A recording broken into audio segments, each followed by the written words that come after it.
नमस्कार दोस्तों, जय जोहार। मैं कौशल तिवारी और बिजनिया संजय में आपका स्वागत है।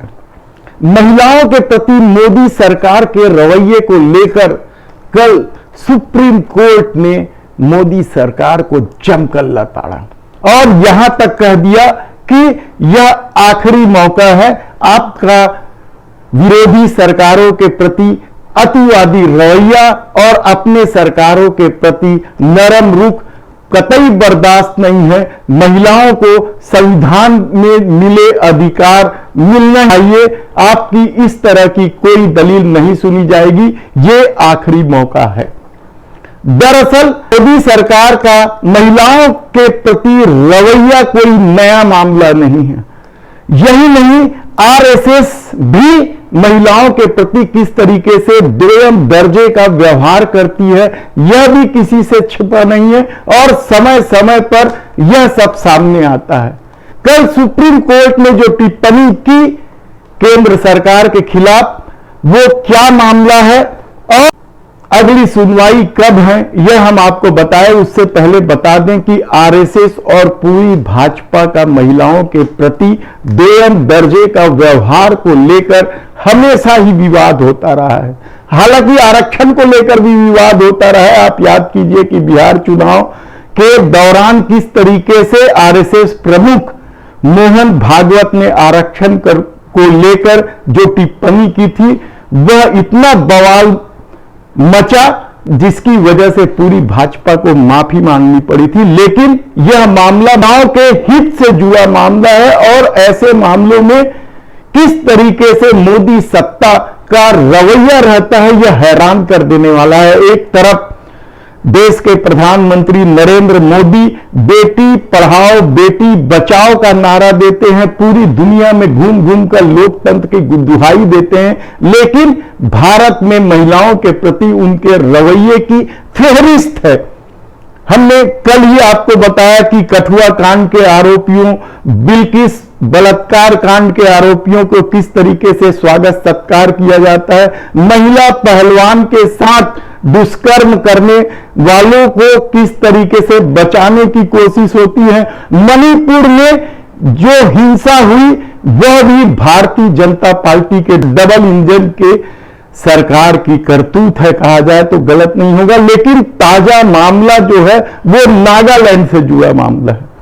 दरअसल वहां चुनाव होने और वहां 33% महिलाओं को आरक्षण मिलना था, लेकिन वहां आरक्षण नहीं दी गई और इसे लेकर जब याचिका सुप्रीम कोर्ट में लगाई गई तो अटॉर्नी जनरल नागालैंड ने कह दिया कि कई संगठन हैं, कई महिलाएं हैं जो कहती हैं कि उन्हें आरक्षण की जरूरत नहीं है, इसलिए आरक्षण लागू नहीं किया जा रहा है।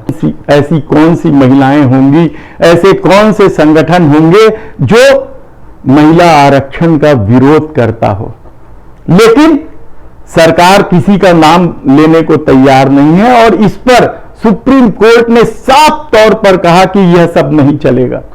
उन्होंने राज्यों के संवैधानिक स्थिति के उल्लंघन को लेकर यहां तक कह दिया कि जब दूसरे राज्यों की सरकार होती है तो आप अतिवादी रवैया अख्तियार करते हैं, अतिवादी रुख अपनाते हैं और आपकी यदि सरकार होती है जहां वहां आप उदारवादी हो जाते हैं। और यह उदाहरण मणिपुर में देखने को भी मिला। उदारवादी तो वे ब्रिजभूषण शरण सिंह को लेकर भी रहे हैं।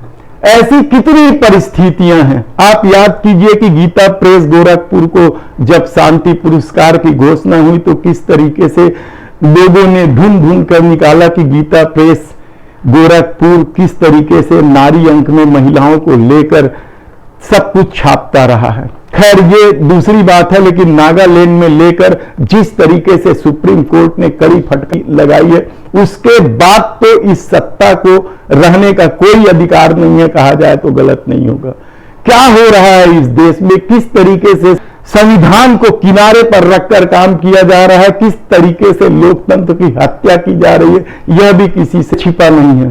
सुनवाई में केंद्र की ओर से अतिरिक्त सॉलिसिटर जनरल के एन नटराज, राज्य सरकार की ओर से एडवोकेट जनरल एजी के एन बाल गोपाल मौजूद थे। जस्टिस कौल और अरविंद सिंह। याद कीजिए कि इस दौर में किस तरीके से सुप्रीम कोर्ट के जजों को ट्रोल किया जा रहा है, कभी उनके नाम को लेकर तो कभी उसके सरनेम को लेकर किस तरीके का खेल खेला जा रहा है। सत्ता की तरफ से ही यह खेल हो रहा है कहा जाए तो गलत नहीं होगा, लेकिन आप इन जजों का नाम याद रखिए क्योंकि ये जज एस.के. कौल और जस्टिस सुधांशु धूलिया हैं। यदि इसके अलावा कोई दूसरा जज होता तो किस तरह की बातें सामने आती, यह भी किसी से छिपा नहीं है। हम सुप्रीम कोर्ट का मामला है और जजों का मामला है, इसलिए ज्यादा कुछ नहीं कहना चाहते, लेकिन जो सरकार का रवैया है वह किस कदर अतिवादी रूप से सामने आ रहा है यह सुप्रीम कोर्ट भी देख रहा है और उन्होंने साफ कहा कि क्या कर रहे हो आप, ये नहीं चलेगा संविधान को किनारे रखकर। आप नागालैंड को जो विशेष राज्य का दर्जा दिया गया है उसको ध्यान में रखते हुए आरक्षण लागू कर। सुप्रीम कोर्ट का इससे बड़ा आईना दिखाने वाली बात और क्या होगी कि जो भारतीय जनता पार्टी एक देश एक विधान की बात करती है उसे ही सुप्रीम कोर्ट कह रही है कि दो तरह का कानून आप कैसे कर सकते हैं। है ना हैरानी की बात। लेकिन सत्ता के अनुरूप सब कुछ अपने में समेट लेने की कोशिश में क्या कुछ परिभाषाएं इस दौर में नहीं गढ़ी गई है यह भी किसी से छिपा नहीं है। जस्टिस कौल ने तो यहां तक कह दिया कि केंद्र सरकार इस मुद्दे से अपना पल्ला नहीं झाड़ सकती, खासकर तब जब राज्य के राजनीतिक व्यवस्था केंद्र के अनुरूप हो। केंद्र एक संवैधानिक व्यवस्था को लागू करने के लिए कम इच्छा शक्ति क्यों दिखा रहा है। जस्टिस कौल ने तो यहां तक कह दिया कि आप राज्य में अनुच्छेद 243A लागू क्यों नहीं कर रहे, आप कर क्या रहे हैं, जबकि राज्य में आप ही की सरकार है। यदि कोई अन्य राज्य संविधान का उल्लंघन करता है तो आप सख्त हो जाते हैं, लेकिन खुद के प्रति रवैया क्यों नहीं है। यानी आप सोचिए कि महिलाओं को लेकर आरएसएस और भारतीय जनता पार्टी को जो बदनाम किया जाता है वह कहां गलत है। उनका रवैया इसी तरीके से है।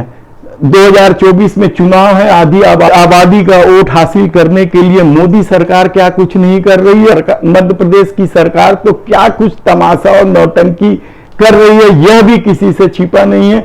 छत्तीसगढ़ में भी आधी आबादी साधने के लिए भारतीय जनता पार्टी नया नया खेल शुरू कर रही है। यानी वोट तो चाहिए लेकिन संवैधानिक अधिकार देने के मामले में दोयम दर्जे का जो खेल खेला जाता है वह भी कम हैरान कर देने वाला नहीं है।